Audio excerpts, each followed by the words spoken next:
I don't know if I'm spoiling the rest of the list or anything, but Avatar: The Last Airbender is awful. I'm not even gonna be nice about it. This show makes my skin crawl. You know how I keep saying it's not the worst ever? That's because it's supposed to build the impact when we get to the worst ever. And this show is the worst of the lot. It has to be the worst of the lot. I pray to any god there is that there is no Nicktoon worse than this one. Avatar: The Last Airbender is... I don't even know how to describe how bad this one is. I guess we should start with the animation. This is going to be one of my more strange opinions, although I do recognize that it is unpopular. The animation is really, really bad. Avatar takes the techniques and styles from anime, but because they do it poorly, it looks really stilted. They often loop frames of animation, and sometimes it looks like there's frames missing. It's a poor effort masked as stylization. But no, the real crime here is the writing. In the first episode, when Aang says they need something, and Sokka thinks it's a joke, he says, I thought purple was the funny one. You know, like he didn't adopt them and name them all after his favorite Renaissance artists. I thought purple was the funny one. He calls someone who he sees as his son by the color of his mask. However, the episode The Chase, which I didn't watch back then, is just about the worst thing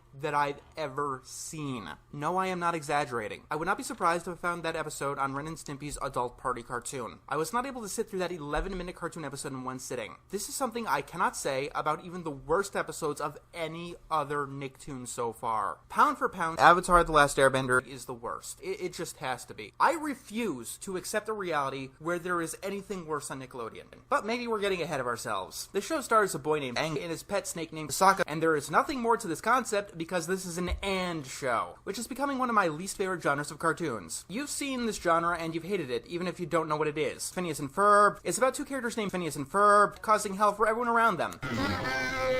Rick and Morty is the same concept with interchangeable characters. Tom and Jerry, same concept, interchangeable characters. True, not every cartoon that uses this titling convention is bad. There's Sanjay and Craig, Pickle and Peanuts, Fanboy and Chum Chum, maybe Robot and Monster. But the titling convention itself is bad. Alright, we're on to our next problem. The show never shuts up. The entire show is just noise. Every single second is filled with wacky sound effects or talking. It makes Felix the Cat the movie look like Studio Ghibli, for Christ's sake. And you know, that might not be so bad. I've been able to tolerate other shows like this, and even like them. People said that was a problem. Johnny Test, but I love that show.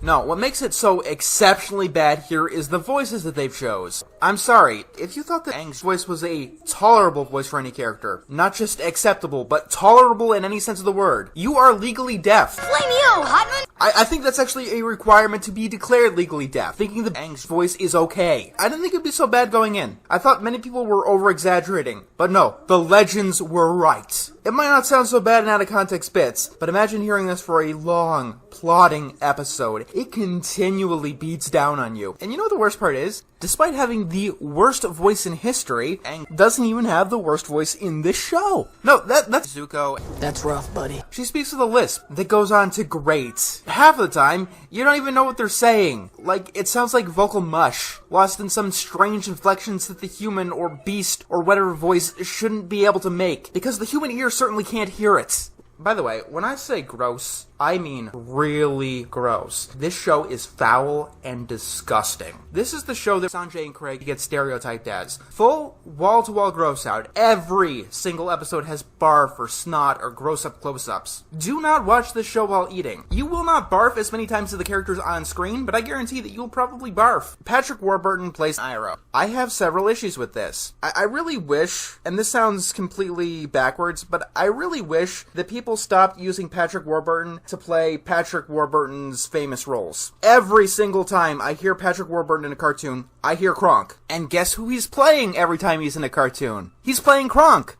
Another version of Kronk. Again and again and again and again. It's getting old. Iroh is your typical cartoon father, a strong man who is stupid and having nothing else about him. Him being a spy doesn't add anything at all. Avatar: The Last Airbender is a cartoon that barely even tries, to the point where I'm actually having difficulty thinking of anything else to say about it. This show has so little substance, much less than any of the Nicktoons we've seen so far. Maybe even more than Doug. The movie, on the other hand, is something that I can't understand. You may or may not have heard this, but the Avatar live-action movie is fantastic. This show can bite me.